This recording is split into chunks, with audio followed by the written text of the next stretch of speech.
What's going on, everybody? It has been a while, but it is your boy Justin from Justin Paul Sports, and it is getting that time of the year. We've been off basically since the end of the playoffs. Had a couple shows here and there, but it is football season is right around the corner. So we are bringing back Cover 2 Cash, and we decided to do a couple things before the season starts. This episode right here is going to be all about 2026 NFL Bold Predictions. Let me first start off by I want to thank my sponsor, which is myself right now. So if you would like to help out this show at any time to help grow it and get some things, you can just shoot me some.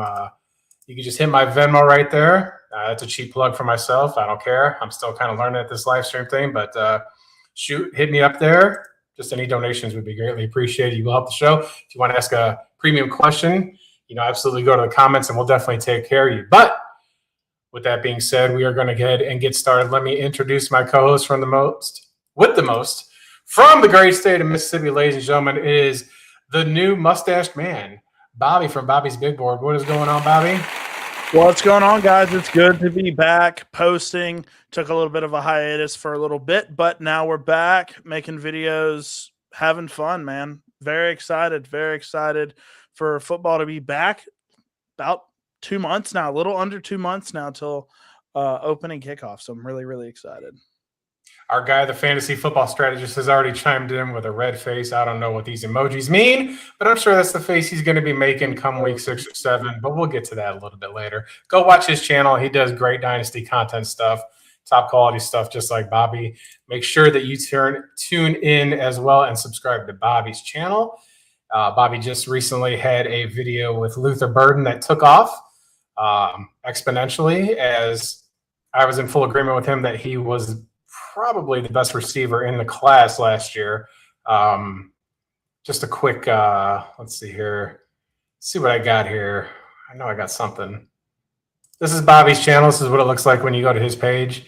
Again, I don't have all this stuff formatted right, but make sure you go check out Bobby's Big Board. His most recent video is about tight end house Tyler Warren, whom he thought was tight end 1. We had disagreements on that. We don't have a lot of agreements going into today's categories that Bobby has whipped up for us.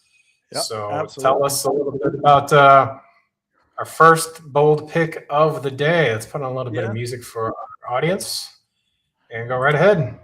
Yeah, let's go ahead and bring in this screen here, man. If you want to bring up that graphic, I got it shared. Oh, there we go. There we go. So yeah, let's. I'm glad I'm back in business too. Hey, you already started, Thursday, my friend. So that's all right. You know what's funny? Go ahead. Wins aren't a quarterback stat, but let this queen go off. Go off, fantasy football strategist. I plug your show. That's how you thank me. Very, very disrespectful. I wouldn't expect anything less.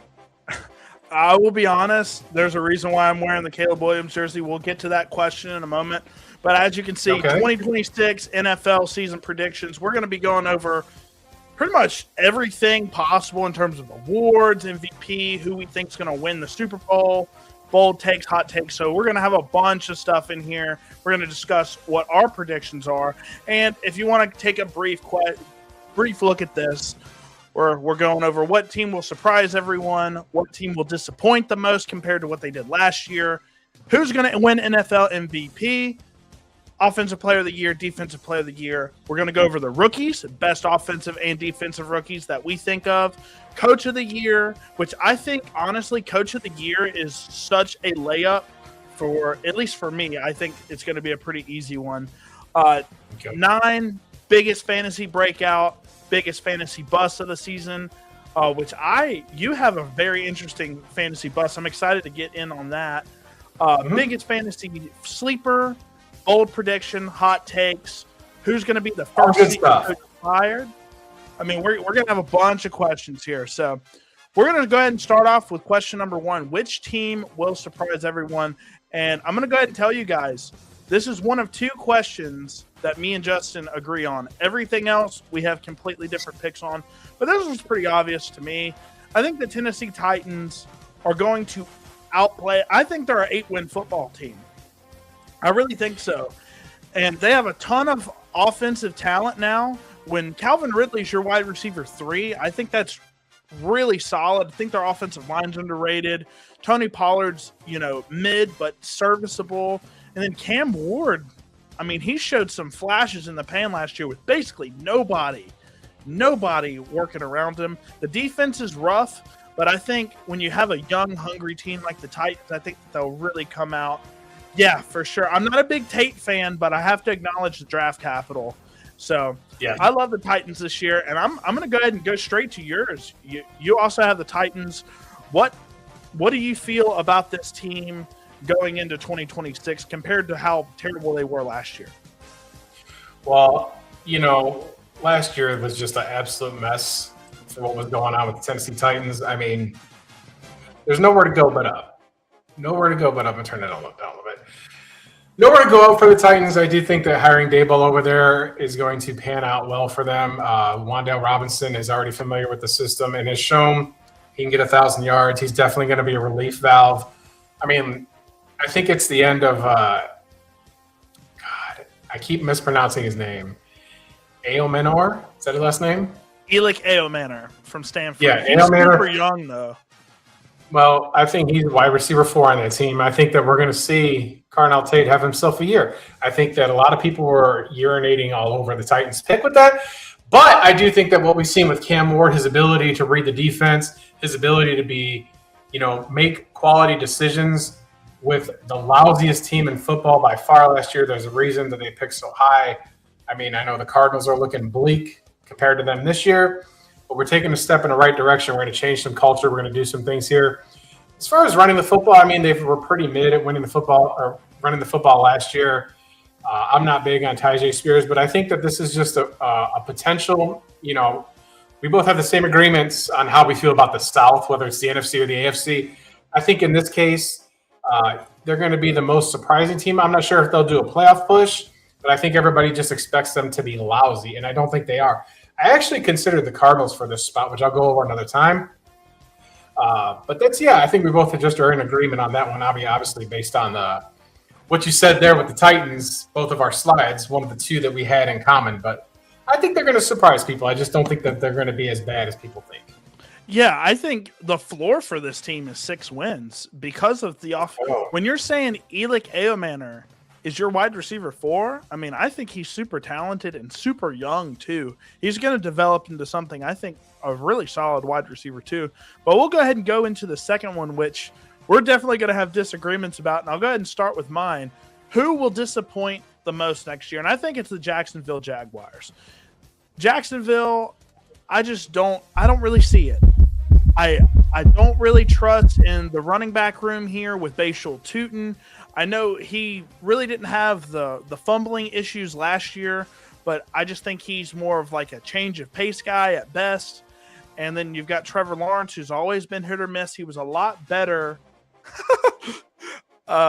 He was a lot better last year with the new head coach and Liam Cohen. But I just think the defense is going to be really tough to work around, and I think that they missed the playoffs. I think the Jaguars are going to miss the playoffs, and I think that would be very disappointing for this roster because they just don't really have a run game. And Liam Cohen really needs something like a run game. And yet, Chris Rodriguez, I'm going to need him to prove it to me first. I mean, if Chris Rodriguez can come in there and really show to be a more than just a third and short back, I'll give it to him. But that's my pick. Let's go into yours, which, I mean, who would have guessed it? The Chicago Bears. What's your thoughts on the Bears this season? Let's go. Really good season. All right. So the category is disappoint the most. All right. I have seen ever since January the countless times that they've showed Caleb Williams go over Keisean Nixon in the end zone. Countless. And you know what? It's kind of like, when the son beats the dad in back-to-back games of horse, but dad's also worked all day. His knees hurting because they didn't have Micah Parsons, and his shoulders sore because they didn't have Tucker Kraft. And they still spotted they thought they spotted the dad 21 points. All I've seen is how great Caleb Williams is. The thing is, not who I pick on the most, it's who will disappoint. Now, They won 5 or 6 games last year inside 2 minutes. That is that is not strategy for winning football. They shouldn't have won the game against the Giants. I mean, they got very lucky. They got very fortunate. It's not pick on the Bears thing because I don't like to pick on, poverty franchises, but somebody's got to reel them back in. I work with Bears fans. They're all just like, will you shut up, man? And I will not, because you need to get hit with some reality. I will say this. Caleb Williams did make some electric plays. He does have the arm talent. He does. There's no doubt about it. He can make the throws. But as we've talked about before, I wasn't big on Caleb at USC. I wasn't big on him coping. I'm coping. Let's see. The Bears are going to struggle in the interior, both sides of the trench. First of all, shout out for Eric for having some common sense. I will be joining him on the 21st of July for an NFC South preview, so go subscribe to his channel. The Fantasy Football says it's a tough fourth quarter year for Green Bay twice. Look, get all the medicine now. Get all your licks in, because in week one, you know who the Bears play? I haven't looked at the schedule. I'm going to assume it's Green Bay. No, it is not Green Bay. They are hosting. The Bears got the first home game of the season against the Carolina Panthers. And folks, that's going to be. Let me tell you something right now. You can write it down. You can write home to mama. You can send it across the ships. Bryce Young is going to have a better season than Caleb Williams next year. And with the most disappointing team being the Bears, they're going to go 8-9. They've got a first-place schedule now. We've seen what they do on field. And, the Bears also were pretty fortunate on the injury bug last season, and that's really hard to maintain consistency through. Just ask any 49ers fan about that. But, yes, most disappointing team. The tears are going to be flowing. I live in Arizona, folks. I'm going to be bathing in the tears from Chicago, 1,800 miles away, all the way down here. So we're just going to say the Bears easily the most disappointing based on expectations. And lastly, I'll say there was an NFL video put out today about the Bears, predict the Bears win total. Nobody's predicting them to have a bad season. Everybody's just like, 12 wins, 11 wins. Man, did you watch last year? Did you watch? We'll see. I think with Ben Johnson, having a year to understand his personnel. I don't know if they're a 13-win football team just because of they led the NFL in takeaways on defense. I feel like that's a volatile stat. But I will say, I think the Bears are a good football team. 8-9 is probably their floor. So that could happen. But I think I have to believe in Caleb Williams and that offensive firepower. So we're going to go ahead and get into the next one, which is who wins NFL MVP? And you already know who I'm going with. There's a lot of good names here. I got to go with Caleb Williams, man. I'm wearing the jersey. Caleb Williams showed me everything I needed to see last year under Ben Johnson's system, which is a very complicated system. He definitely had his struggles last year, especially with accuracy. But the team also led the NFL in drops last year. I'm pretty sure they led the NFL in drops last year, the Bears did. And I think that's going to be improved upon.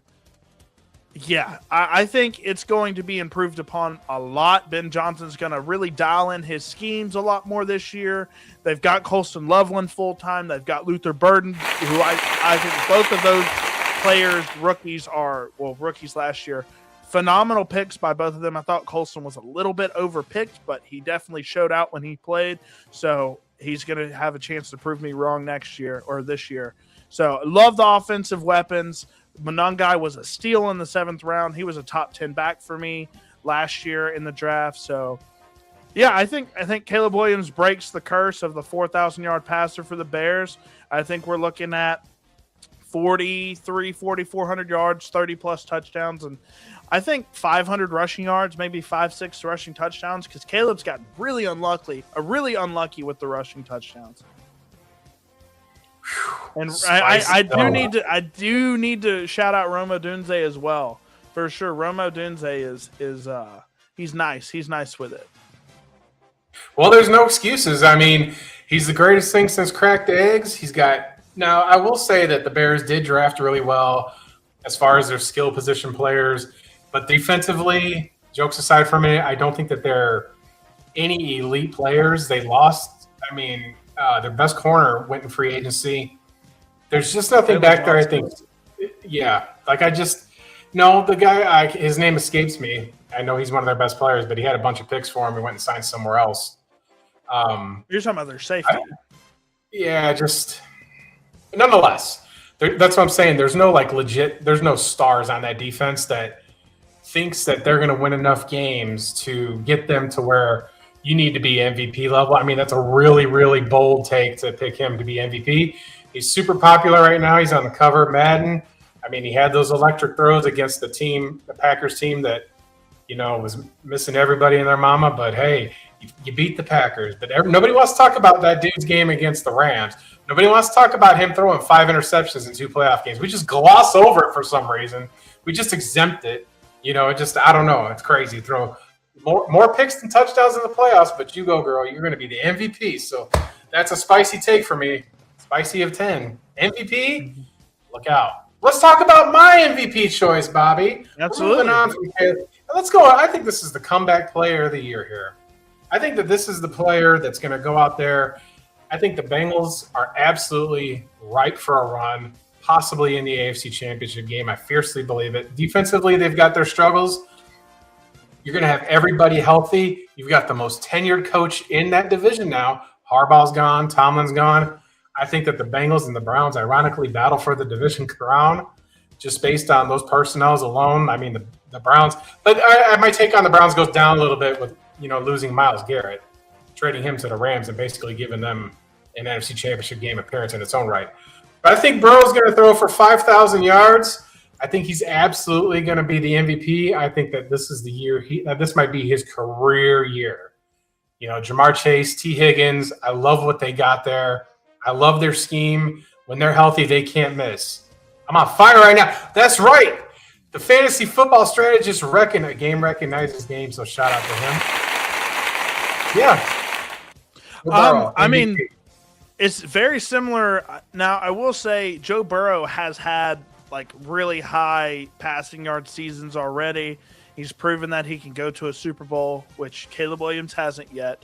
But they're in very similar situations. The Bengals have very high-powered offenses with Jamar Chase, T. Higgins, right? Chase Brown has proven that he can be more than serviceable, and the defense is just the problem. And I think for MVP, you're looking at a team that's going to have the ball on offense a lot because the other team's just going to be scoring a lot. So I think a pick like Caleb Williams or Joe Burrow, where the defenses probably aren't going to be top 16 in the NFL, and that means the offenses are going to be on the field a lot. And I think both of these guys have a very good chance. As long as Joe Burrow can stay healthy, he's been getting unlucky with the injury bug. As long as he can stay healthy, I think he's got a good chance to do it for sure. I think career year for Burrow, and that's saying something. So because he's had a really good season before as well. So yeah, he led the NFL in 2024, 2023. I mean, he had a 2023, I think, is when he led the NFL in passing yards. But now, who wins Offensive Player of the Year? This is a lot funner, and for me, a lot more fun of an award because it's not just best quarterback in the NFL award, which is what the MVP sadly has become. I mean, we haven't seen a non-quarterback MVP since Adrian Peterson in 2010. So It's been a long time, almost 20 years now. But my pick, Bijan Robinson. I think with him, the offense is finally clicking. I don't know exactly who's going to be starting at quarterback. I have a very good suspicion that the Crimson Tide quarterback, Mr. Tua Tagovailoa, if he can stay healthy, I think Bijan's going to be an automatic top 2 fantasy weapon, regardless of position. Because what did Tua do all the time when he was on the field with Achane? Check down to Achane, and Achane's great. Bijan's another level of running back. And if he gets all the targets like he did when he was at Miami, I know it's a different scheme, but I think Bijan, I'll go over one of my bold takes. I think he's going to have one of the historic seasons of all time this year if the Falcons can figure it out on offense, because he is good everywhere. So that's my pick for Offensive Player of the Year. Also, Brock Bowers. Yes, for sure. I've been hearing that a lot. Well, we'll see what they could do down there with Kirk Cousins, but that's Kirk an interesting Cousins take. Yeah. Well, so is Brock Bowers. Oh, I'm sorry. I thought you were talking about the Falcons. I was like, what? That's all right, Bobby. You've been drinking tonight, sir? Look, it's No, our first I've show. not. We got a little bit of rust on. I understand. No way. We've already got this wild take from you about Caleb Williams winning MVP. So, but let's move the tile to who I have listed, and I think it's this guy right here. I think Gibbs is the guy. I think this is going to be a career year for him. Not just because he went to Alabama, but just because of how electric he is in the NFL with the football. I had my doubts about how elusive. Let me take it back. I didn't know if he was going to be like a three-down back in the league. I thought he was going to be more of like somebody that's going to come in there and just like split carries with like Montgomery, which they did as a change of pace speed back. And quite frankly, he's proven me wrong. He's absolutely killing it for what he does. He's got no Montgomery in the backfield there. I mean, they signed not Algier. Pacheco. So Pacheco will be spelling him. I think that there's something super electric about Gibbs. I think that Dan Campbell's going to have them guys running. The Lions still haven't fixed their issues on the offensive line. It really was the downfall of them last season. But Jahmyr Gibbs is something special. I think that there's a potential to hit 2,000 yards here. That's a hot take. Doesn't happen a lot, but this is the year I think that he has his career year. So Burrow has his career year at quarterback. I think Gibbs has his career year at running back. Easily. Yeah. Well, not easily, but I think he's offensive player of the year. I mean, people are definitely excited about Gibbs this year because there's no David Montgomery, right? And I look, I'm a Chiefs fan. I was a fan of Isaiah Pacheco for sure, but he is just not who David Montgomery is. He's just not. I mean, he's not as powerful. He doesn't have as good footwork. And I think the Lions are going to try to shoe in Pacheco as that Montgomery replacement, and they're going to be a little disappointed because of the leg injuries and stuff that's happened with Pacheco. I think right. The only thing that's the only thing I'm hesitating on with Gibbs having just a crazy season, because all the things are making sense for him to be a just fantasy not breakout, but just a stud this year, is I think they're going to have to rely on him more than what the Lions are anticipating. And look, when Montgomery got banged up a few games last year, Gibbs came in and was just a monster. I don't know if he can do that all season, though. That's the only thing that I'm kind of worried about. So Gibbs is a definite – he's going to have a lot of opportunities to go crazy. But now, we mainly talk about offensive players, for fantasy and stuff like that. But this defense is arguably, in my opinion, more important for NFL, real-life football than it is, offense. So who's going to win Defensive Player of the Year? And I think it's Aiden Hutchinson, man. People forget before he had that injury, he was on I think he still had 10 sacks. I mean, he still was like top 5 in sacks like week 14. He got hurt in like week 6. He had a ton of sacks in the first few games. Instagram and social media really gets me hyped up because he looks ridiculous in all of the rehab and stuff like that I've seen of him and him training and getting on the field and stuff. He looks ridiculous. And I am excited to see what he's able to do in Detroit this year because he was a monster with a capital M last year until he got hurt. Now, it was a catastrophic injury. I mean, he broke his leg basically in half. So we'll have to see if that hurts his explosion. We'll see. But I think Aiden Hutchinson is like a dark horse pick that people just kind of forgot about because he got hurt. It's not a bad pick. It's not my pick, but like you said, you want to see how they come back after a major surgery like that and see how they, how he pushes off the ball. I think you're going to see him get some preseason reps to really get some dirt on it and see if he's able to go. He did hurt it like week 4 and was just going crazy, but that obviously wasn't a sustainable pace. He could have been on pace for 30 sacks if he kept going like that, It's kind of wild, but that's a good pick. But my pick, I'm going with somebody who nobody talks about either because he's, on the rise. He's the same. I think he's a year behind. Great season last year. But it's my boy from Alabama. Will Anderson is my defensive player of the year candidate. I think that he's going to go out there and have himself an absolutely monstrous season. Gibbs me that. I'm a believer in Gibbs myself. But Will Anderson Jr. wreaks havoc. He's in a division that's not exactly strong. He's got Jacksonville. He's got Tennessee. And he's got Indianapolis. These aren't exactly elite offensive line. That's 6 games out of the year. That's going to help his numbers. Just a ruthless defender, relentless in going after the sack. I'm going to tell you this. Pete Golding, the head coach at Ole Miss, will always be on my poop list because when he was the defensive coordinator at Alabama and had Will Anderson, he was dropping this dude into coverage. That's not what he does. He is a get after the quarterback guy. He's got long arms. He's tall. He's just an absolute menace on the team. Just absolutely can make plays. I think we're going to see more Will Anderson Jr. this year. I think that there could be 15, 16 sacks. I really think he's going to be Defensive Player of the Year. What's this say here? Jordan Love for Defensive Player of the Year. Huge impact for the Bears defense and help them overcover. Do you know how to spell? Because I don't know what that last word is, pal. You need to go check. I don't know what that is. That's not how you spell it. So learn to spell, pal, before you come in here and talk trash on the Justin Paul Sports channel. And before you make your point, Bobby, I just got to give a shout out again to my sponsor, which is me. Last year we had some sponsors, but right now, if you just want to help the channel, help the cause, I've been getting some feedback on this new mic. It still sounds the same, so I'm going to figure out what's going on. But you can shoot me a Venmo.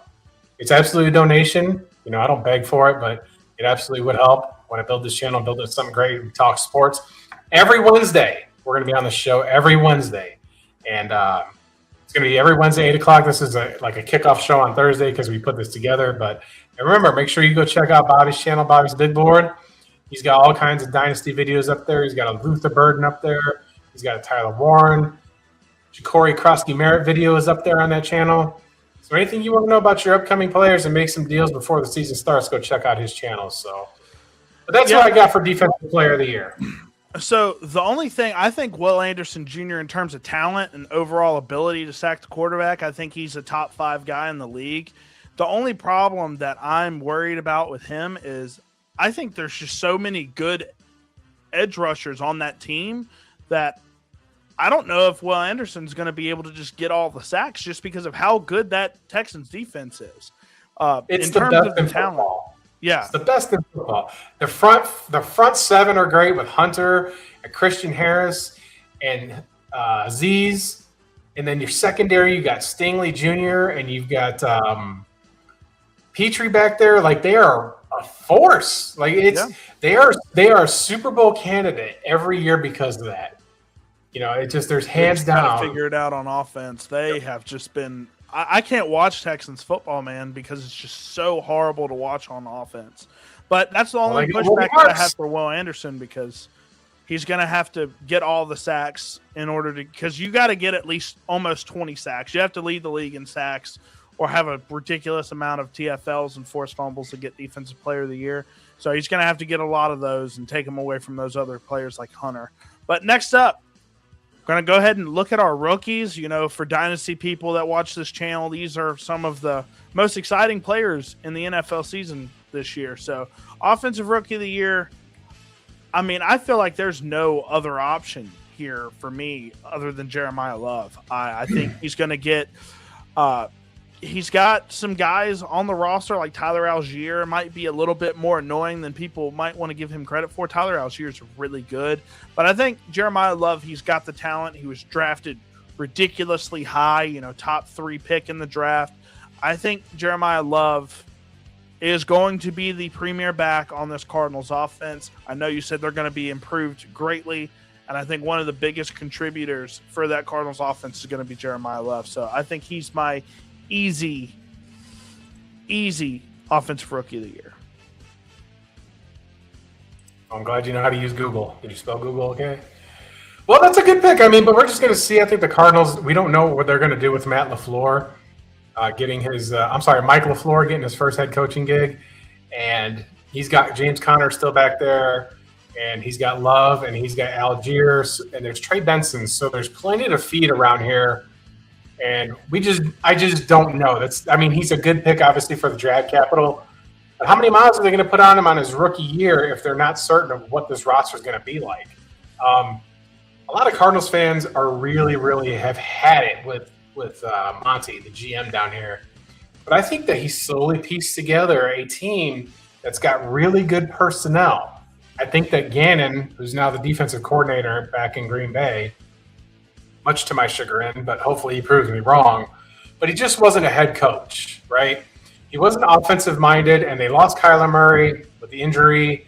They're going through a whole new transition to quarterback. I don't know if they're just going to be a heavy run team. We're going to see what their quarterback situation is, and that's the one reason I pumped the brakes on them. Talent's all there. Everything, like you said, is gung-ho. I agree with all that. But because of those, I went with somebody a little different. And we're going to go back to the Tennessee Titans. I think I picked Carnell Tate, if I remember correctly. You did. And I think that this is a volume situation. I think he's going to be put in there as wide receiver 1 right away. And I think Cam Ward's going to be looking for him. The Titans don't have anybody at tight end that scares me. You know, Chig Okonkwo went to Washington. What do they got there at tight end? It's just a big old gaping hole from what I understand. And I don't see him as a run-heavy football team. I think we're going to see some things with Daboll, who I really like with his offense. So we got to go Birds. Shout out to B fans.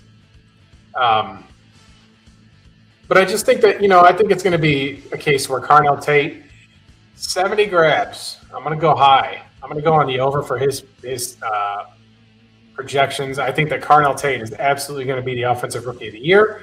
There isn't a quarter. I don't think it's going to be Mendoza because I don't think he's going to play.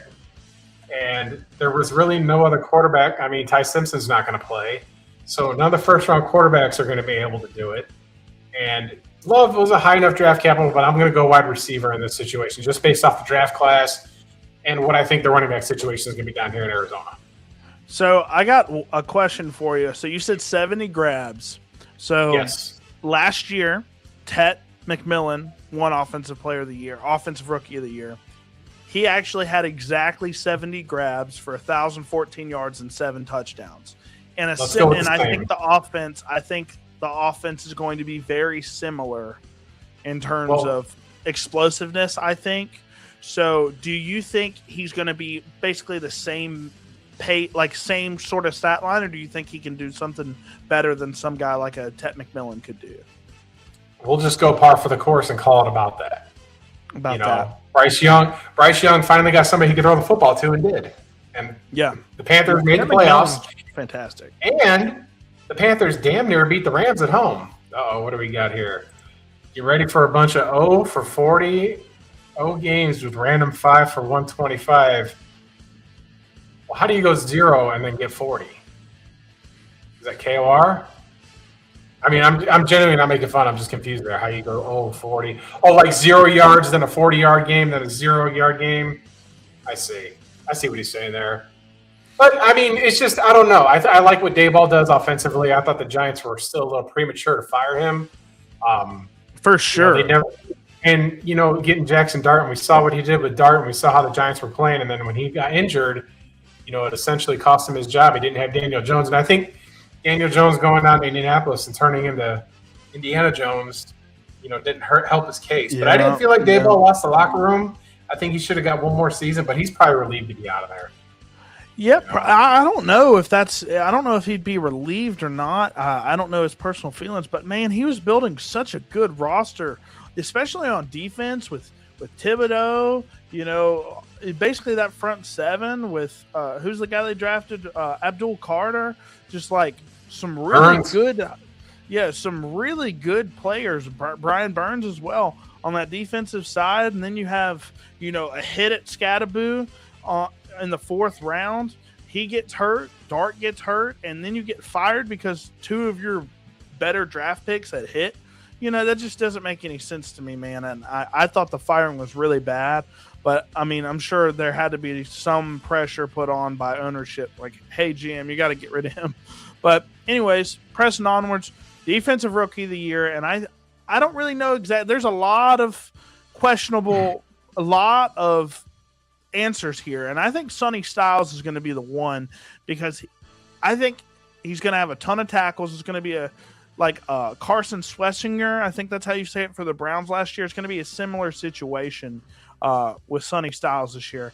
He's fantastic. He's an athletic monster. I think he's going to rack up a ton of tackles for this Commanders defense this season. So this is a guy that I'm super excited about. I wish the Commanders would get rid of that stupid logo. It just absolutely kills it for me. It just kills it. I'm indifferent to them as a football team. I mean, I like their color scheme, but they just need to go back to the Redskins, build a bridge, and get over it. If you're an anti-Redskins person, don't watch this channel. Go outside, go get some friends, get a life, because the Lord knows you don't have one if you're worried about dumb stuff like that. Nobody likes you. Nobody wants to be around you. I'm just saying, get out of here with that mess. You know what I mean, Deke? Anyway, let's go on to my pick for Defensive Rookie of the Year, and that's Caleb Downs. So this is the only player that I was upset that transferred out of Alabama when Saban retired. He was the only one that I lamented losing. Out of all those players that transferred out, from Isaiah Bond to everybody and their mama, but Caleb Downs was a freshman, had a good freshman season. He transferred out and went to Ohio State and still played great anyway. There's a reason the Cowboys took a risk here. It's not a risk. I think he's a slam dunk Defensive Player of the Year. I just see a lot of tackles. I think he can handle players in the slot well. He's going to be one of the all-time great safeties. I think that this is a potential Hall of Fame player, and I don't like to use that word loosely like a lot of people do, but just the way he plays defensive football, he's got a mind for it. Relentless, great player. Rookie of the Year, I think it's almost unanimous. Yeah, I think this is another great pick for sure. Caleb Downs, you said Dallas took a risk on him.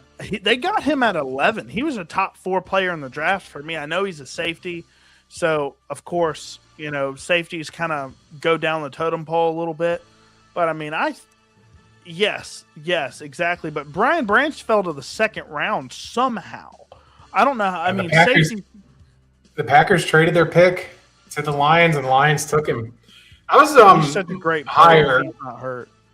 Yeah, I'm higher on Caleb than I was with Branch. Branch is a little bit of a steamroller of a head. Like he's always been a little hot-headed. Great player, though. This Crimson Tide player is coming out, man. So I'll never, ever not put them over.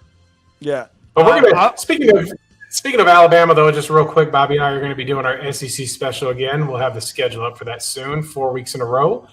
We will do just the SEC this year. We're not doing the lousy Big 10 or the Big 12 or the ACC. We're just going to stick to the kings of college football in the Southeastern Conference. So, yeah, I do want to shout out one other person real quick for Defensive Rookie of the Year, and that's the guy that the Buccaneers picked. What's his name? Reuben Bain Jr. That dude, when I saw him at Miami last year, he was just a wrecking machine. I would really like him to prove everybody wrong because I wanted the Chiefs to grab him badly. I thought we did great in terms of our draft, but Reuben Bain Jr. is such a monster. The only thing that I'm worried about is his arm length. I hope he shuts that down in the future because arm length, yes, it's important, but man, it gets over talked about. Just like hand size for quarterbacks. But anyways, yes. We'll get to that. We'll get to that after this. Coach of the Year. Tell us who you got, Bobby. So for Coach of the Year, I had to think about it one specific way. And Coach of the Year, it's a team, normally a first-year head coach or somebody that was really terrible last year that inherits a terrible team and does better this year. And it's kind of like they had a bad year and now they're having a great year all of a sudden. I think that's who they give it to a lot of the times. I'm going to say Coach of the Year just based off of roster and talent. I think Jesse Minter for the Baltimore Ravens wins this. I think that they are still talented enough, barring injury, to be an AFC Championship caliber team.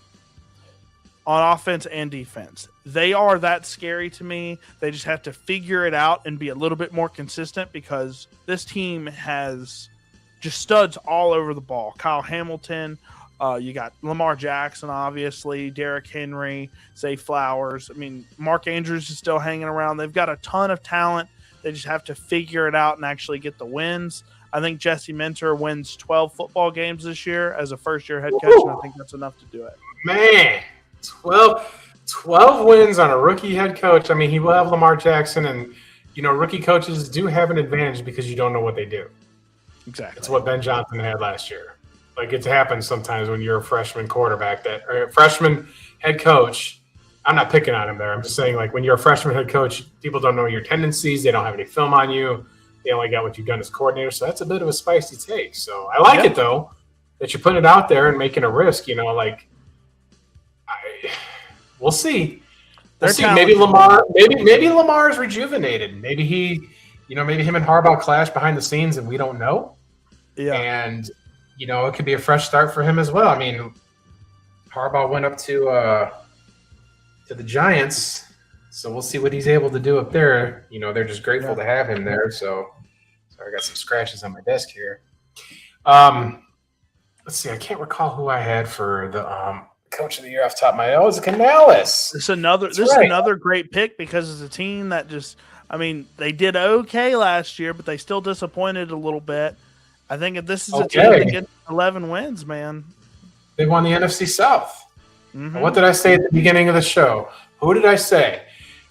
Bryce Young is going to have a better season than the guy who does this with the cheese. He does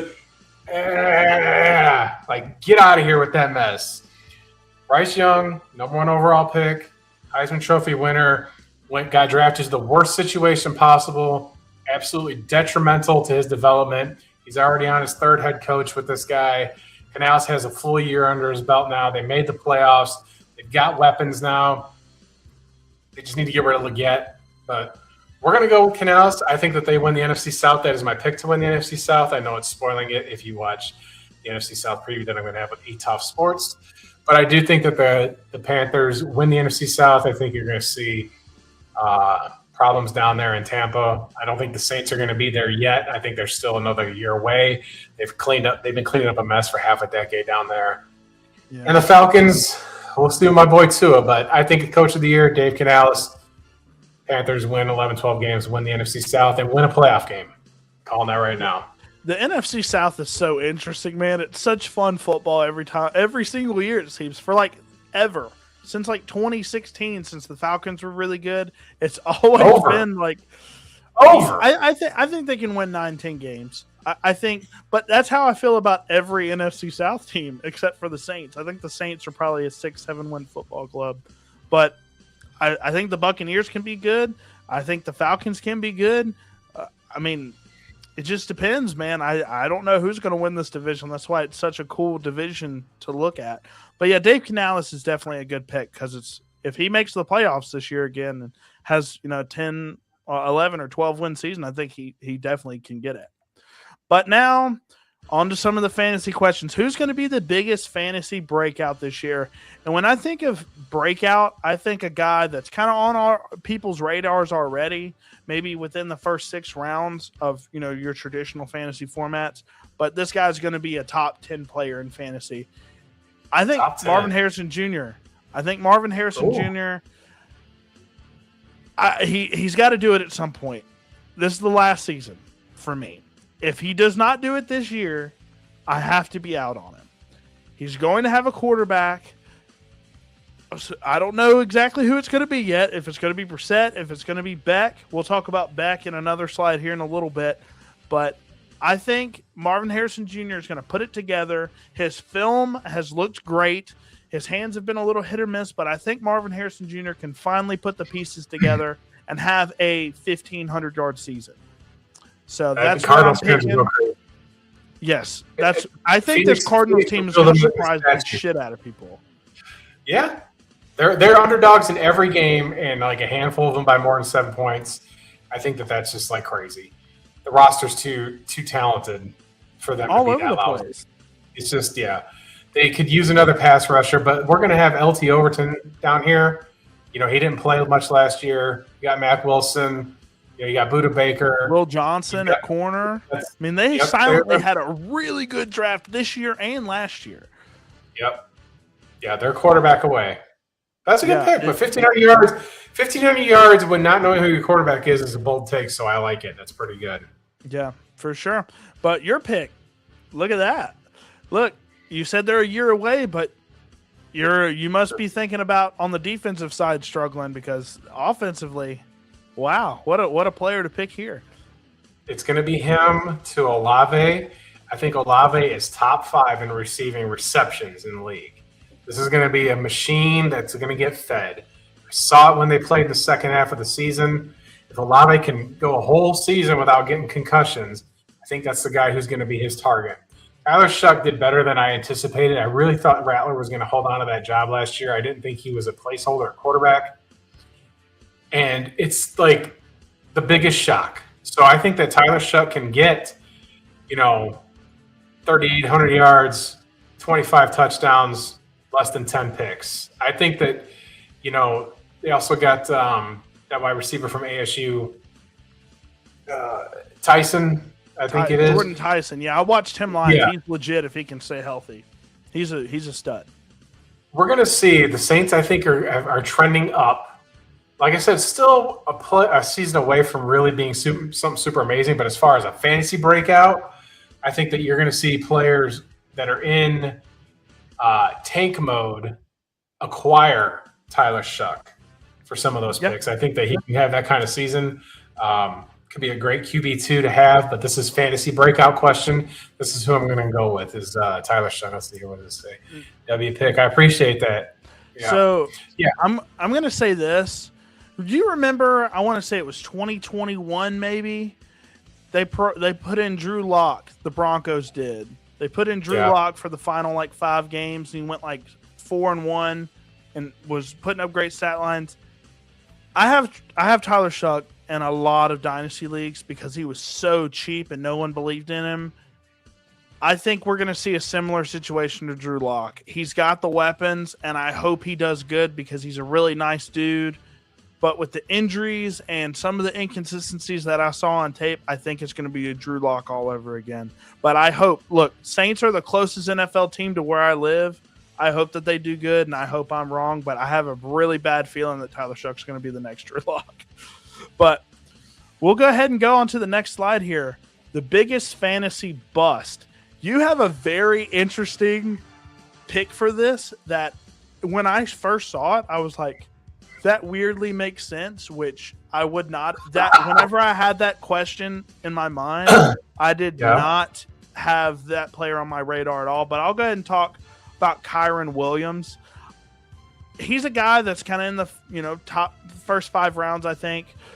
He's always a top 10 back for the past 3 seasons now. But Blake Corum came on strong last year. Towards the end of the season, kind of took a lot more of Kyron's workload than people were comfortable with because Kyron kind of slowed down. I think they have a 2-headed monster with the Rams, and they already know that they're shoe-in for the playoffs because of how crazy that roster is, and McVay's a great coach. I think that they're going to keep them both on a balance for carries, and we're going to see Kyron be maybe running back 20 to 25. I think the backfield is going to be split 50-50, and it's not. And the only problem with this is, with the Gibbs-Montgomery situation, they both have their own individual roles, which makes them both valuable in a way because Montgomery gets the goal line touches, Gibbs gets all of the receiving work. Kyren Williams and Blake Corum are the same player. They're the exact same player in terms of their role. So they're just going to utilize both of them the same way, and they're just going to split the carries, and I think that's going to make them both useless in terms of fantasy. It's not bad. I mean, it's not. That's a good, a good way of breaking down how it's a fantasy bust. Doesn't mean he's going to be a bad football player or unproductive, but that just means he's not going to maintain the level that he's been doing for the last couple of years. I mean, he is money by the goal line, but they do have another option down there, and I think the Rams are smart enough to play situational football. So what's going to cater to the team's needs as far as your fantasy needs. So makes sense. It's a good pick, Bobby. Yeah. But let's go ahead and look. When I saw this, I was like, wow. I'm ready for the fantasy football strategy.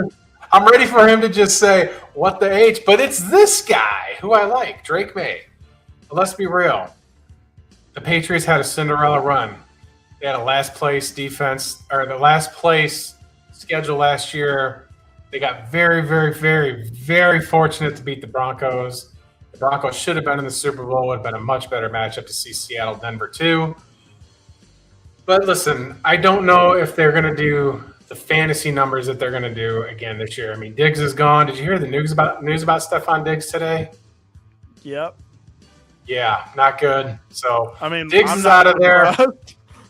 Who I don't think anybody was surprised. Yeah, well, I mean, I was a little bit surprised when when you switch it. But nonetheless, I would expect that more from Caleb Williams than I would Stephon Diggs. But that's not what we're talking about.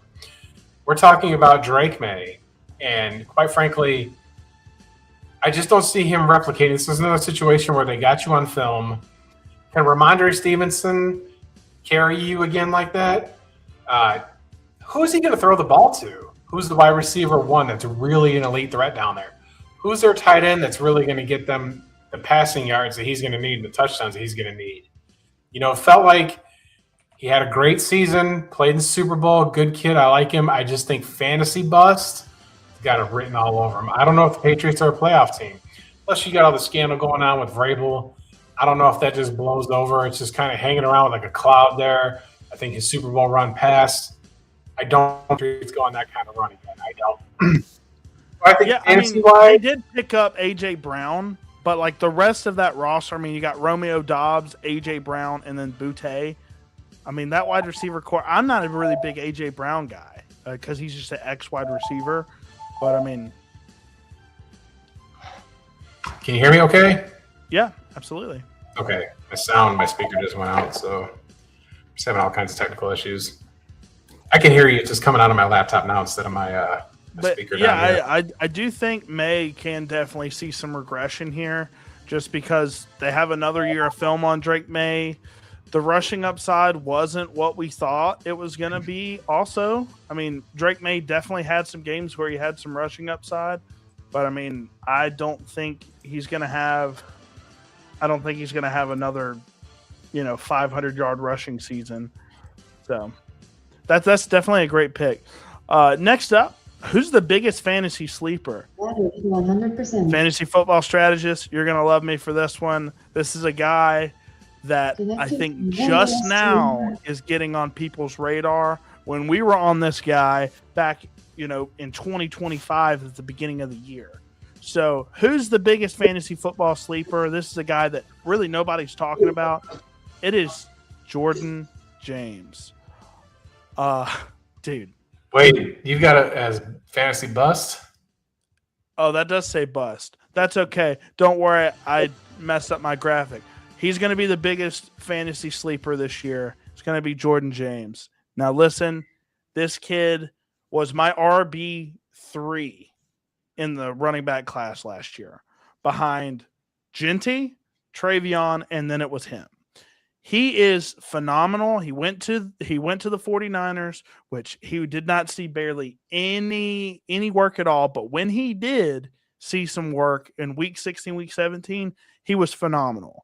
So I cannot wait to see what Jordan James does this year. I think CMC, if he does, if he doesn't get hurt, then Jordan James maybe sits another year. But Garendo, I've heard, is out of shape, and he's not going to be really a factor for the 49ers this year. Jordan James is firmly that RB2, and he's going to be on a lot of people's fantasy rosters this year, and I think he's going to surprise a ton of people. Interesting. Hey, that's why it's called, that's why the segment is what it is. You want to get those sleepers, right? And I'm going to go with my boy A-Rod. So, and the reason why I'm doing this for a sleeper pick is because it is his farewell season, and he's got a competitive spirit even into his 40s to where he's able to absolutely just sling the ball. He had a really quiet, good season last year in Pittsburgh. He's going back to a familiar coach in Mike McCarthy. He knows the offense. He's still kind of lacking weapons there. Roman Wilson's 5'3", so I don't really like what he's got there too much. But I think that you could pick him later as your QB2 later in the draft and have yourself a nice backup quarterback in case your starter gets injured or some spot starts or favorable matchups that Rodgers won't do you wrong. They're going to be able to run the football just fine. I like Aaron Rodgers as a sleeper pick. So I think that's just kind of where I'm going with that. But where else I'm going with Bobby? Oh, go ahead. I think, honestly, Rodgers, he had such a bad ending to the year last year. And I was I knew his last throw last year was a pick six, right?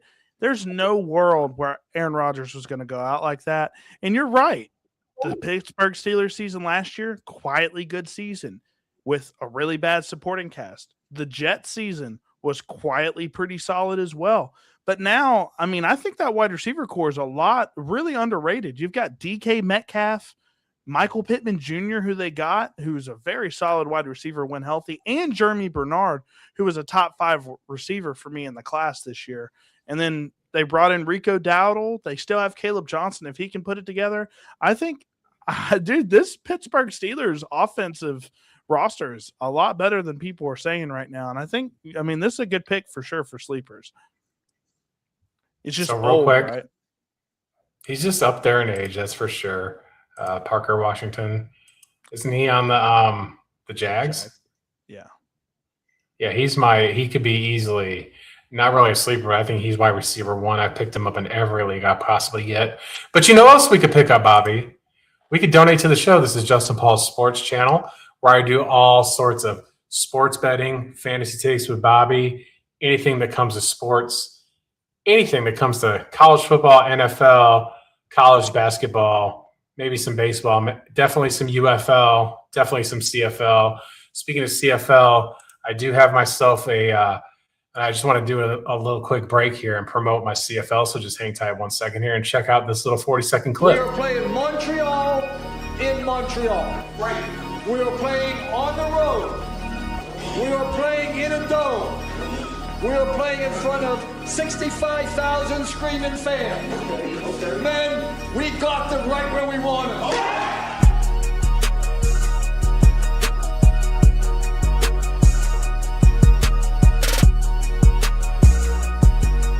We got them right where we want them.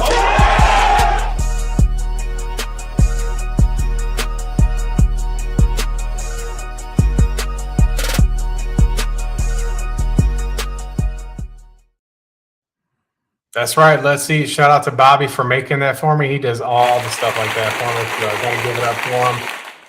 He does it free of charge. I couldn't ask for any better help than that. I mean, I'm so thankful for those. Helps me grow my business. Go to winnable.com/JustinPaulSports. I post free picks, all football games, whether it's CFL, UFL, college football, NFL. Don't do the arena leagues because I'm not a degenerate. But one of my CFL premium plays right now, I'll give it away since it's mid-game, was the Edmonton Elks -3. Right now they're up 10-0 at home. So my premium plays, I've always had winning seasons when it comes to sports betting. I just have winning seasons. They're not 70%, they're not 100%, they're not 90%, under nothing goofy, but you do win money. My picks are $9.99 a week. That's very reasonable compared to these sharks that just want your money, don't care about getting your results. Justin Paul Sports is where it's at. Follow me on X at Justin Paul Sport. No S. The S won't fit there. Subscribe to the YouTube here or TikTok, Justin Paul Sports. That's more of a little fun channel over there on TikTok. I post mostly Alabama stuff. That's more my collegiate channel. But nonetheless, Bobby, we got 11 viewers. I want to thank you guys for tuning in right now. So shout out to our viewers. Sure. And shout out to the fantasy football strategist watching this entire stream. I really appreciate that, big dog. He's going to do some, and maybe you could jump in on, Bobby. Maybe we'll do a Bears-Packers live stream. I know you got kiddo stuff on the weekend. Bobby's got some young kids, so it's hard to get him on the weekends. But maybe we'll do something to that because redemption is coming. Caleb throws it to Kayzion Nixon like he did last year. So, nonetheless, let's keep on going. Let's keep on trucking. So, for number 12, what is my biggest bold prediction this year? And that goes with my offensive player of the year take. I think Bijan, with the extra game help, he's going to break the scrimmage yard record. I think he breaks Chris Johnson's scrimmage yard record. Terrible news about Chris Johnson. I want to go ahead and talk about Chris Johnson. One of my favorite running backs of all time. Absolute stud. ALS is, terrible, terrible disease that we don't really know much about at all. And hated to see, a legend kind of look like that. But I think with that, I think Bijan goes out there and breaks it and does some sort of CJ2K celebration when he does it. Well, I think you're going to see a lot of running backs in the league. I think a lot of running backs in the league are going to pay tribute to him. I mean, I did have I had him the year that he got 2,000 yards. Yeah, 500 receiving yards too on top of that. Yeah, league winner. That was a long time ago. Yeah. But speaking of this was, I'm just going to throw a little curveball. Speaking of that, did you hear the news today that fantasy, since we're talking fantasy, Yahoo Sports, who I used for fantasy football for years and years, but finally got on the sleeper app. But Yahoo Sports announced today, for those that don't know, we got 12 viewers in here, that they're introducing a college football fantasy game. And it's only for the Power 4 conferences, so it's only for the SEC, the ACC, the Big 12, Big 10, which is still about 45% of college football. That's where most of your premium talent lives anyway. I think they could have added the Mountain West in there. But hopefully Sleeper picks that up, and we can get to where it's, they pick up the Mountain West and maybe pick up that new Pac-12 because you've got players down there. But I didn't know if you knew that. But let's go to my bowl, or did you have more you want to talk about, Bijan? No. Let's go ahead and talk about the Bengals, man, because I know you had Joe Burrow win an MVP. This is it. This is the play. I said Rodgers is going to have – he's a sleeper pick. I think he'll have a good year with McCarthy. I'm a little more apprehensive on that Ravens pick just because you just don't know with a first-year head coach what they're going to do. Isaiah Likely's gone off the Ravens, so you've got – better hope Mark Andrews steps up. They gave him the extension. Rashad Bateman, is he ever going to have a great year? I mean, Zay Flowers really that dude. I think the Ravens take a step back without Harbaugh there for the organizational part of it. And I did like the Browns. This would have been the Browns might have been my AFC North pick, as crazy as that sounds, had they kept Myles Garrett. But we don't know what the quarterback situation is. Listen, one of my bolder picks could have been Deshaun Watson being comeback player of the year. I think that, as crazy as this sounds, a lot of people like to pick on him. Rightfully so. He brings a lot of stuff on himself. But I feel like what I've seen from him working out, I think he's passed a lot of it. I think he's really dedicated a lot of time to this training coming off this Achilles injury, and is finally, for the first time since his time at Clemson, is really focused on football. Browns are paying him a ton of money. I'm not going to be surprised if he's not the week 1 starter. And if he just has 3,000 yards passing with 20 touchdowns and 5 picks, and Quinshon Judkins has a solid year with 1,000 yards, and he can hit Judy and Bond, and the Browns could be a playoff team again. They're too talented defensively to ignore them. And they did get Jared Verse. People are just dismissing that. And he's an all-pro defensive end I thought the Browns won the trade because they got the first-round pick from the Rams, and they got an elite talent that's young, and they got out of the Garrett contract. I mean, Myles Garrett is he's in his late prime years. I think it was a good trade for both teams, right? But I think that the Browns just have, now you've got First, you've got Schlesinger, you've got the secondary. I mean, good God almighty. The Browns and the Bengals, I think, could be the 2 teams contending for the North this year. And that's just how good the AFC North is. I think the Ravens are going to win the North, but the North is one of the best divisions in football where if the Browns can figure out the quarterback situation, I think Judkins is – I don't think he's it, man. He was not good in the latter half before he got hurt, obviously. He was not doing too much nothing. So I think their run game's going to struggle heavily. And then the quarterback, who knows? So I think that's going to hold them back. But I do think it's going to be Ravens, Bengals, if they stay healthy, Steelers.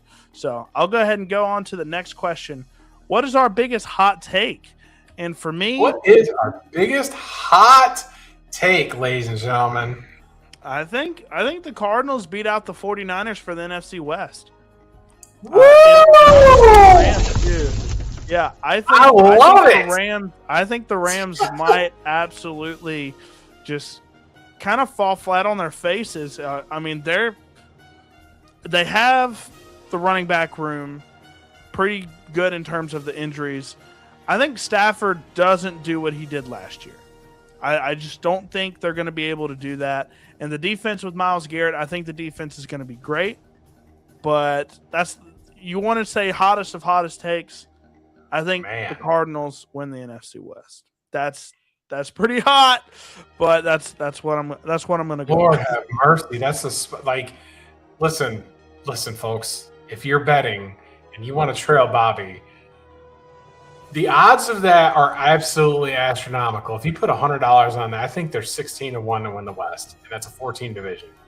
So you'd really be putting all your eggs in a basket, winning the West. If that happens, then the coach of the year is LaFleur. It's nobody else. It's nobody. It's a unanimous. Absolutely. If they win the division, he's unanimously the coach of the year, and everything's off. Phoenix would build him a statue. You're telling me that with the unknown quarterback situation, that Marvin Harrison's going to have 1,500 yards, and the Cardinals, who are the most underdog-ridden team in the history of the league, where they're underdogs in every single game. Wow! Like I didn't know that. I thought it was when you sent me the slides, I didn't put it together. They were winning the West. I thought it would be more so the Cardinals wouldn't be the worst team in the league, but to be a playoff team. Michael LaFleur would be coach of the year. It's a perfect segue to what we're about to talk about. It's beautiful. Look, we didn't discuss our picks prior. I made my graphics first, and then he told me his after the fact. So he didn't. Yes. He had no idea what my picks were. So we're gonna go ahead and go to your pick. Carson Beck is the QB of the future, and I believe it. I do. My hot pick.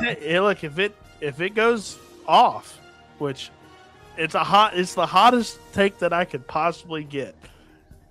And Carson Beck goes out there and is a baller.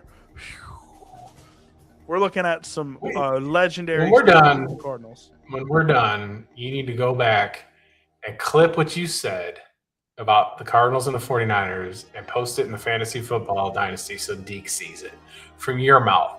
Not from mine, from your mouth about the 49ers. Because Lord have mercy, that is quite the spicy pick. But I think that the Cardinals struck gold here with Beck. A lot of people like to give him a grief because of his eyes going this way and because he dates questionable women that are attractive but are on the internet and transfer, this and that. But let's be a little bit – it's not like, look here. Everybody says spicier pick. Is it really – No shot. No shot. So it's not as spicy as that one. No. Cardinals being a playoff team is way spicier than this. I think that, Carson Beck has won an SEC championship. He's played in big games and won big games in college and was one drive away from beating Indiana and winning a national championship. He threw an interception late in the game when you're running out of time and you got to force decisions like that. But I think that he's the best quarterback on that roster. And I don't think that he's done anything that's questionable on the field to make me think that he's going to be a bad quarterback. Georgia fans have been really hard on him, unfairly, but he went to Miami and took them to the finals. So he wins big games. He's been a winner in big games. I don't want to say he wins it because wins on a quarterback stat, but he doesn't fold under pressure in playoff games, in SEC championship games, things along that sort. They won a really tight contested game. Was it Ole Miss? He scrambled for the game-winning touchdown in the Sugar Bowl and beat them, in Louisiana. So I think he's the guy, and he makes good throws. He makes good reads. He's an older quarterback, which helps at that position. I think that they got their guy. Yeah, I think this isn't not like a Tyler Shuck situation where he's 26. I think there's big game. Not folding, played in tough conferences, played in playoffs, very solid quarterback. And I don't think that the Cardinals, even if they pick first overall, unless they get in the Arch Manning sweepstakes or something like that, in a heavy draft class next year, I think that they're going to go with him, and they might go after somebody like Jeremiah Smith. Can you imagine Jeremiah Smith paired up with Marvin Harrison? And then you got Michael Wilson, what's his name? Trey McBride. Yeah.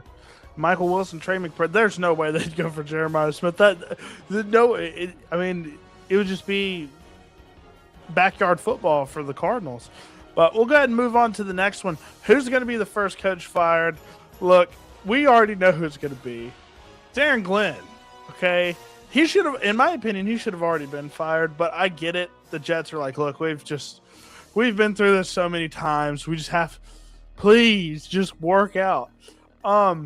I want to say that they're the first team ever in NFL history to not have a takeaway in a season.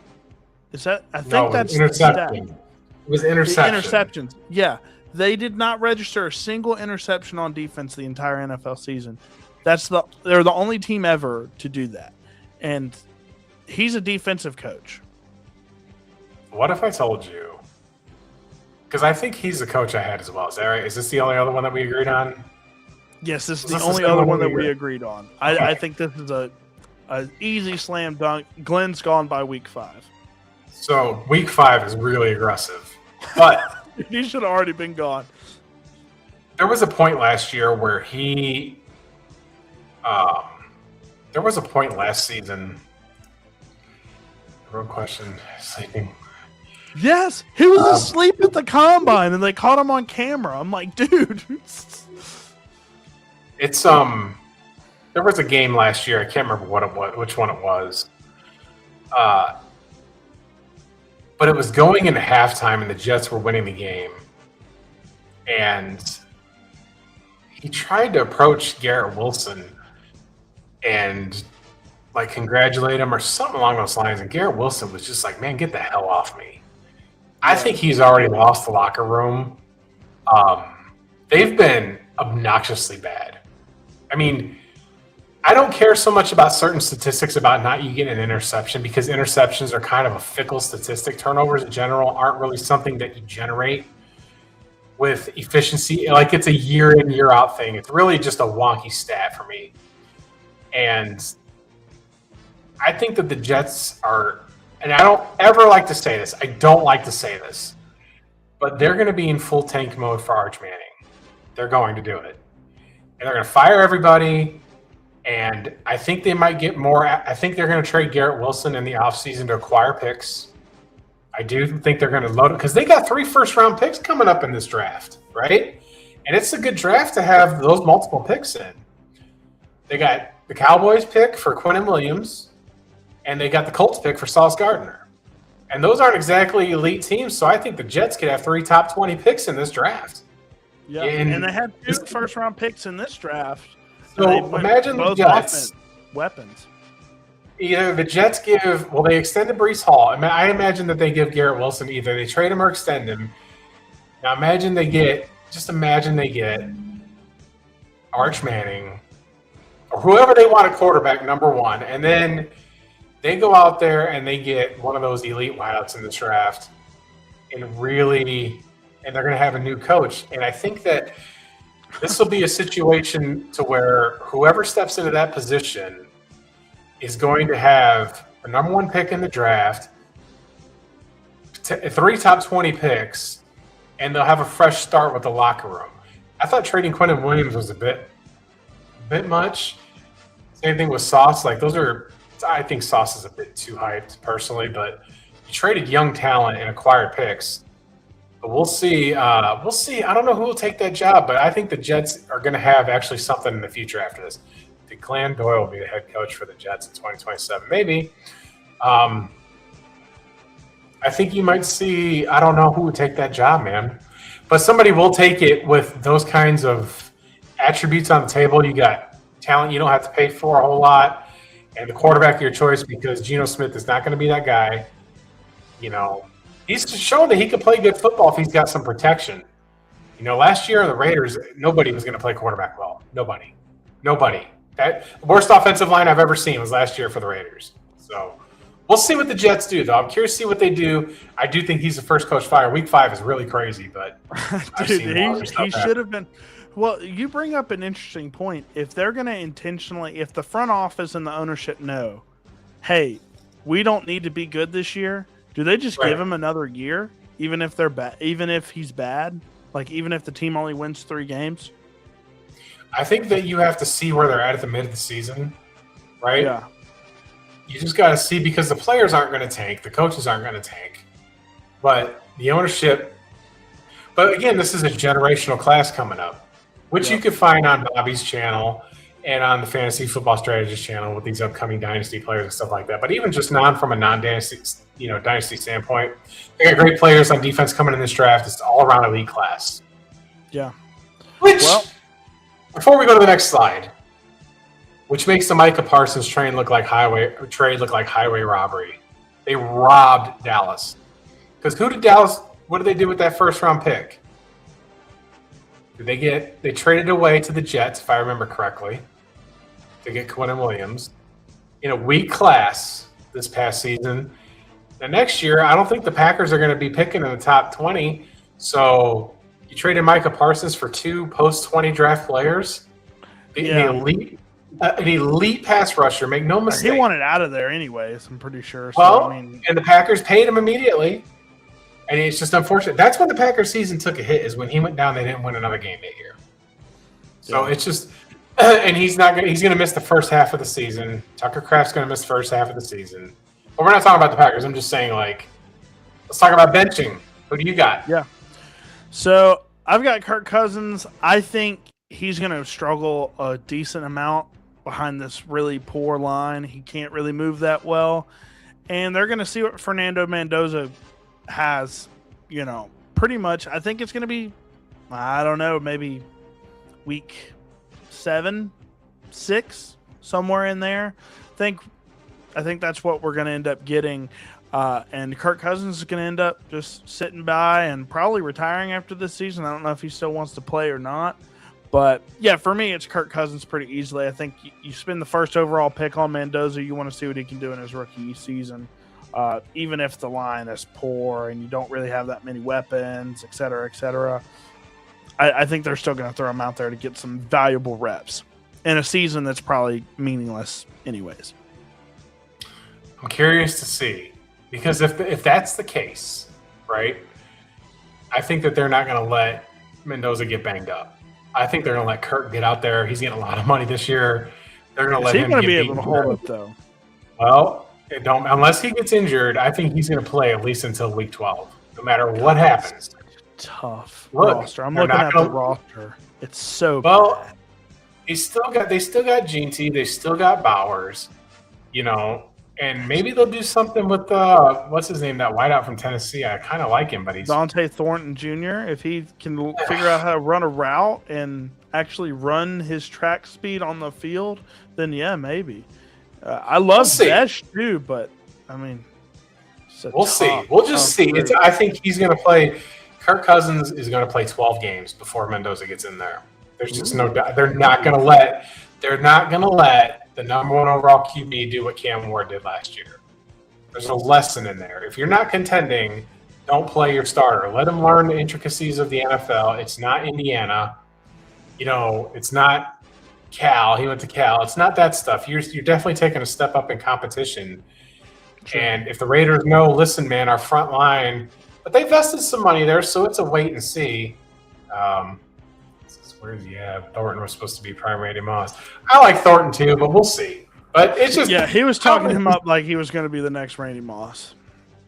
I don't think any player from Tennessee will ever be that good. But Kirk Cousins, not a bad choice.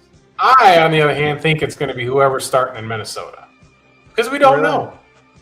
We don't know, right? What is Kyler Murray going to look like under Kevin O'Connell? Is it going to be J.J. McCarthy? Are they going to give up first-round capital that fast? He had a bit of an attitude problem. We'll see. I didn't like McCarthy in Michigan, and he was a handoff merchant, in my opinion. I couldn't believe the Vikings, although I was very grateful they did. I couldn't believe Minnesota took him in the first-round pick, but I was just over the moon. When teams that I hate take players that I hate, it's just like the gift that keeps on giving. But the Vikings piss me off when they take good players like Dallas Turner. Like, don't do that. Don't take Alabama players, Detroit Lions. Stop doing it.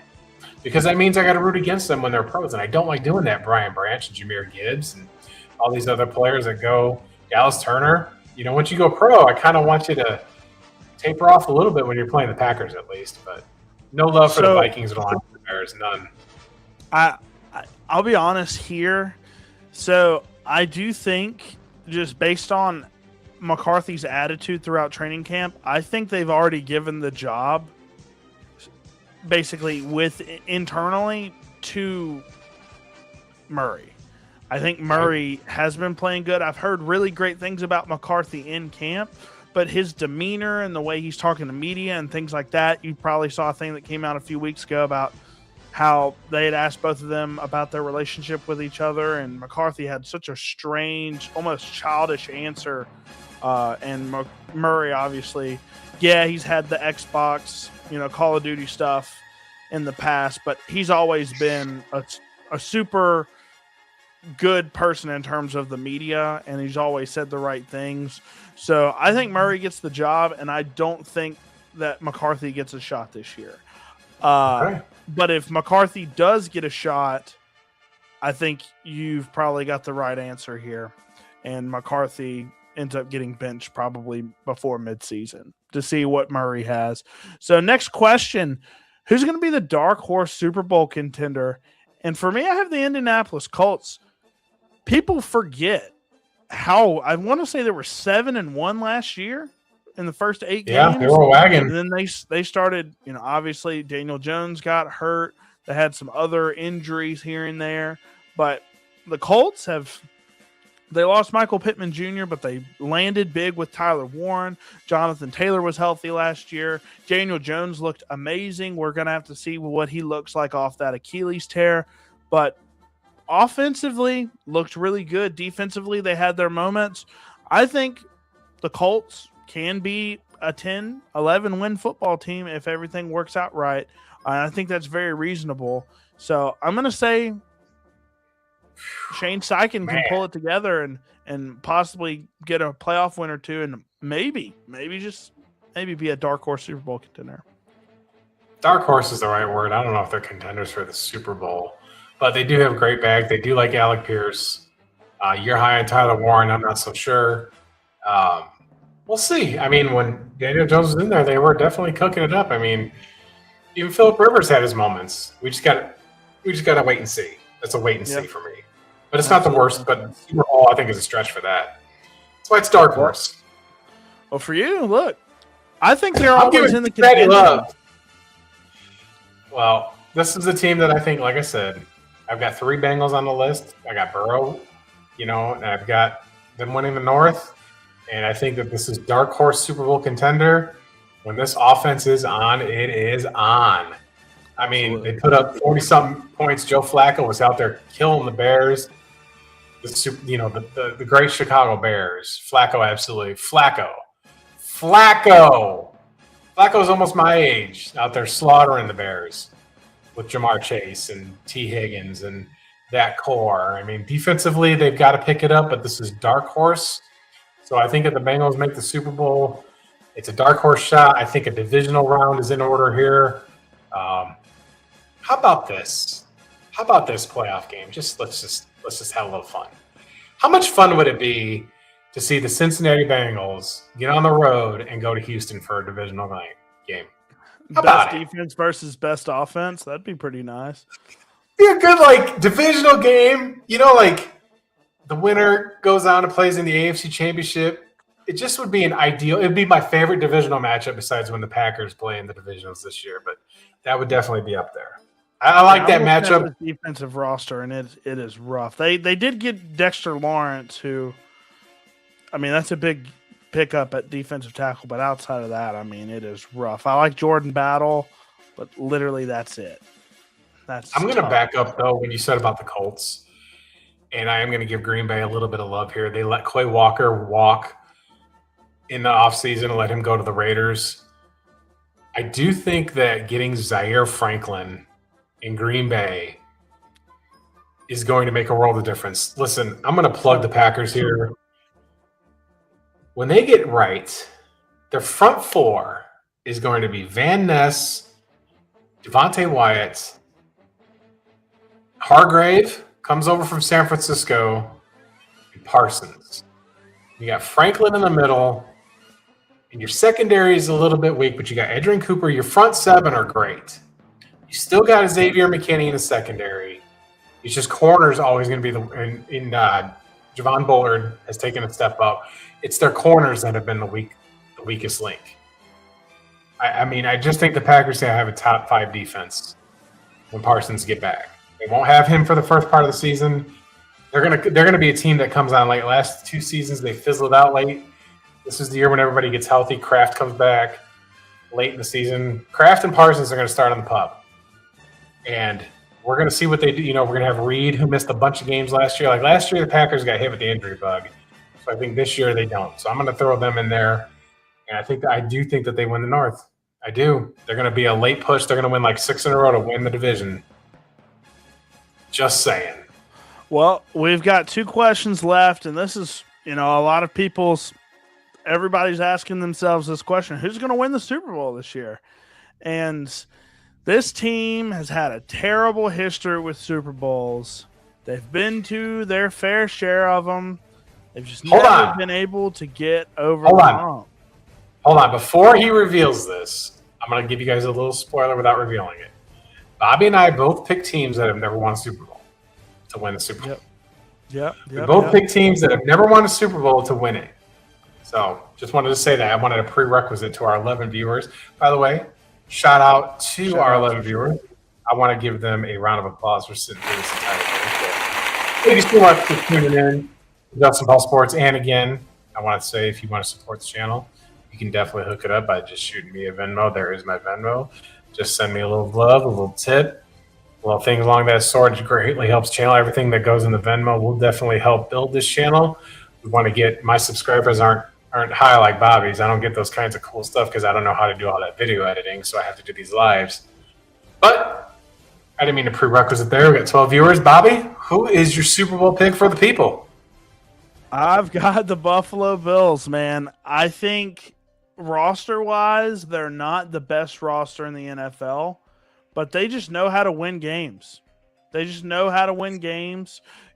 coaches, I love the coach there. James Cook had a phenomenal year last year. Josh Allen, look, I'm a Chiefs fan. I love Patrick Mahomes, but he has regressed over the past couple seasons just because of the offensive state for the Chiefs. I think Josh Allen, what he does on the football field is probably better than any other quarterback in the NFL right now. Consistently. Caleb Williams is up there, but he doesn't do it like Josh Allen does consistently. And they brought in DJ Moore, and I thought the Bills were just a wide receiver away from being great. And they brought in DJ Moore, who I think is phenomenal. They still have Shakir there.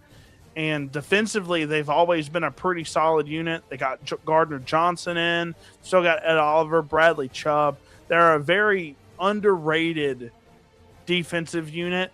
And I think DJ Moore, weirdly enough as that sounds, I think DJ Moore gets them over the hump. And I think it gives Josh Allen just enough support to really finally get through the playoffs. He doesn't have the boogeyman of Kansas City Chiefs and Patrick Mahomes. I don't know if they're a Super Bowl contender this year. I think they still got a little bit of work to do. I think Josh Allen finally gets past the boogeyman and he actually gets it and wins it all. Well, the Bills do debut their new stadium, so what an omen that would be to open the premier year stadium and win the entire Super Bowl.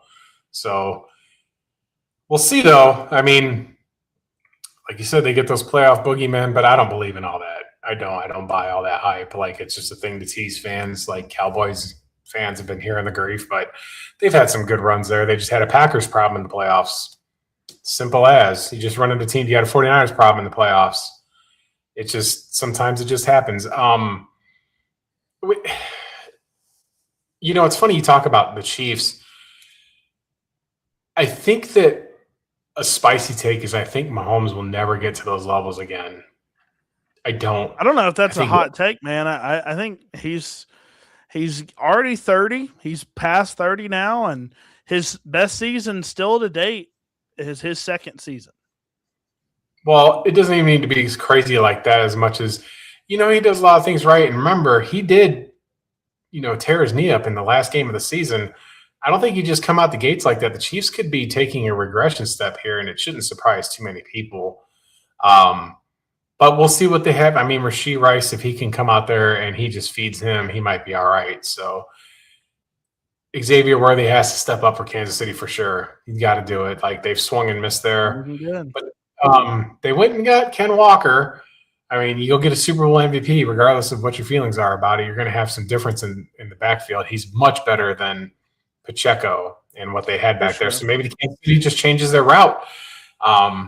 And you just have to have elite defense. I mean, they've got to get, this might be it for Kelsey, and this might be it for what's his name, Jones, on the defensive side of the football. And those are two great players, two Hall of Fame players. Yep. So the Chiefs are trending down, but the dynasty quite isn't over yet. I think last year was just kind of an anomaly, but I don't think that Mahomes is going to throw for 4,540 again. Like, I just don't see it. But Buffalo winning the Super Bowl, first time. My pick. I had to think of something here. I don't like doing this early without too much preseason action a little bit and getting a better feel for it. But I think this might be a team that Harbaugh breaks his, and I don't like Jim Harbaugh, folks, as a coach. I'm not a Jim Harbaugh guy at all. We got Bentley here. Go Birds. We'll see. It's another team. I think it's another team taking a step back there, though. But we're not talking about the Philadelphia Eagles. I think that Gadsden's got a year under his belt. I like their Hampton situation in the backfield. I think they've got two of their best offensive linemen were injured the whole season last year. It's going to make Justin Herbert way better in the passing game. I'm a really, really high on Quentin Johnston. A lot of people like teasing about his drops. Devontae Adams had 3 seasons like that, but I can't tell you how many games last year Quentin Johnston had 2 touchdown catches. Yeah, I think they've got he had a silently great season last year. I mean, he didn't have 1,000 yards, but he had like 8 touchdowns and like 800 yards or something like that. It was a solid season. And I think Ladd McConkey will make a difference. I think he'll be healthy next year. He's never been healthy for a full season. That goes back to his days at Georgia. Like, he just never could get that part of his game together. But sometimes the cards fall into place and you have to have everything go your way. I think with the way that the Chargers run their offense, I think that they're going to be the team in Los Angeles. Can you imagine a Chargers-Rams Super Bowl? LA versus LA? Like, can't get any better than that, folks. But I think the Chargers break the curse. I think Justin Herbert wins the Super Bowl. And I think that you're going to see great seasons from Hampton, from Gadsden, from QJ. Defensively, they'll be fine. I think the AFC West is open. The Broncos are going to get more for their money. I don't think Kansas City. I don't think the Raiders are going to be there. So those were the 2 playoff teams last year from the same division. So I don't like to – I think they get over the hump. I think that Los Angeles rejoices with another Super Bowl trophy. And, I mean, you really have to look at the roster. I mean, it's a phenomenal roster. People don't understand. Last year, they lost both of their franchise tackles. They have 2 franchise tackles. They have Rashawn Slater, who went out before the season even started, and then Joe Alt, who had been banged up pretty much all year. So they lost both their tackles and still finished second in the West.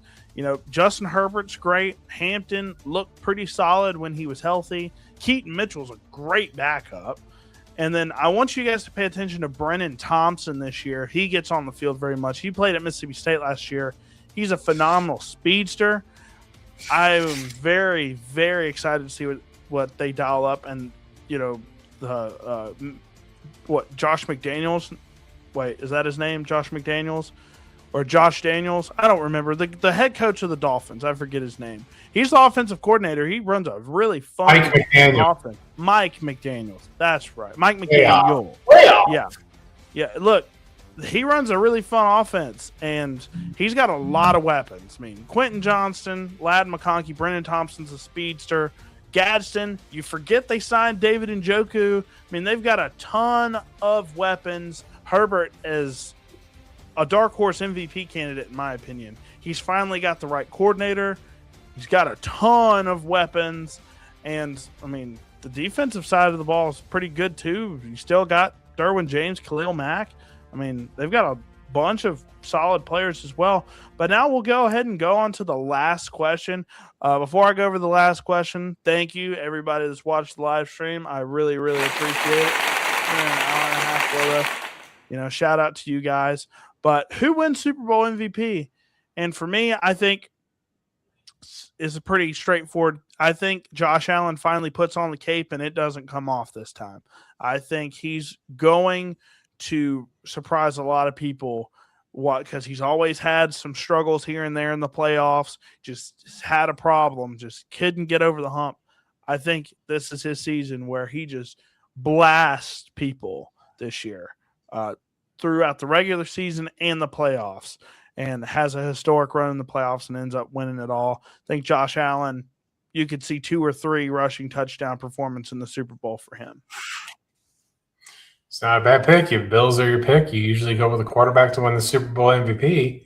Yep. So to no shock to anybody else, Guess who my Super Bowl MVP is? Justin Herbert. First of all, if your name is Justin, right? Listen, you're gonna be tall, you're gonna be handsome, you're gonna be smart, you're gonna be amazing, you're gonna know how to talk to girls, you're gonna be elite in life. Not everybody can live a Justin lifestyle. Do you understand? Do you know what kind of burden that is to live a Justin lifestyle? I mean, this is a man who's been carrying a team that, to be fair to the Chargers, they've had a string of good quarterbacks. I mean, they had Phillip Rivers before Justin Herbert, and prior to him, they had Drew Brees. They've had Dan Fouts. So this hasn't been a quarterback-dried franchise like the Bears, for example, or the Cardinals that really just haven't had any elite talent there, or the Lions, to where they get them every so often. But I think the Chargers win the Super Bowl. I think it's a close game. I think he throws a game, maybe not a game-winning touchdown, but something to set him up maybe in field goal position to kick a game-winning field goal to win the game. I think this is it. I think Justin Herbert is the guy. I think that he's going to be Los Angeles royalty. I mean, for a city that doesn't care that much about the NFL, I think he's the guy that's going to do it. So with that being said, well, I want to say one thing about Justin Herbert before we close it out. He's another guy, just like Josh Allen, that has had a bunch of issues in the playoffs, kind of like Lamar Jackson, where it's almost like a curse. That one season, I want to say 2024, where he only had like 2 interceptions the whole year. And then one playoff game, he throws 4 picks, double the amount of interceptions. Yeah. I don't know if that's in his head, but I think he can finally get over the hump as well, because he's super talented and he's got a great coordinator and all the weapons in the world. So I'm excited to see what the Chargers do. As a Chiefs fan, I hope they don't do too well, but Sure. I hear you. You don't want to root for your division rivals, just like I'm so excited for the Bears. When those Bears go 8-9, when they go 8-9, what are they going to say then? Just what are they going to say? What kind of excuses? I can't, the excuse folder is going to be from here to Massachusetts. I could just see it now. They're going to make exemptions. The fantasy football strategist is going to have so many tears going down his face in this fit of rage when the Bears just go 8-9 and they're drafting 13th overall and they whiff on that as well. But we're going to close out the show. One more time, I'm going to promote my CFL pick package. So here's the video one more time. We are playing Montreal in Montreal. Right. We are playing on the road. We are playing in a dome. We are playing in front of 65,000 screaming fans. Men, we got them right where we want them.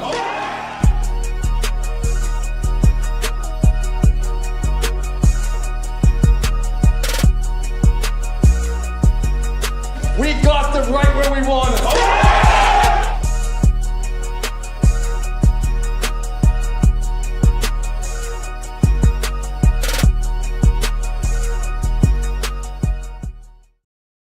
That's right. Justin Paul Sports is your premier partner for sports betting. Follow me here on YouTube. Follow me on X at Justin Paul Sport. Follow my TikTok at Justin Paul Sports. TikTok stuff is mostly Alabama college stuff there. All the live streams are here on YouTube. Bobby, before we get out of here, we're 90 minutes in. Anything you want to promote? Yeah, man. I've been switching to film breakdowns on my channel. Apologies for all the Dynasty lovers that have subscribed to me over the past year. But yeah, I'm switching the channel over to more of a film breakdown. Still kind of putting my fantasy insights into everything. But if you love the film breakdowns that I've been doing, expect a lot more of that. Literally just dropped Tyler Warren today. So if you guys want to go check that out, I just posted it a few hours ago. So one of my favorite things is when we did the college football preview show that you had film breakdown. And I hope that you do that again for our shows this year, because I love college football breakdown. It's my favorite sport, as everybody knows who knows me. Thank you guys for tuning in.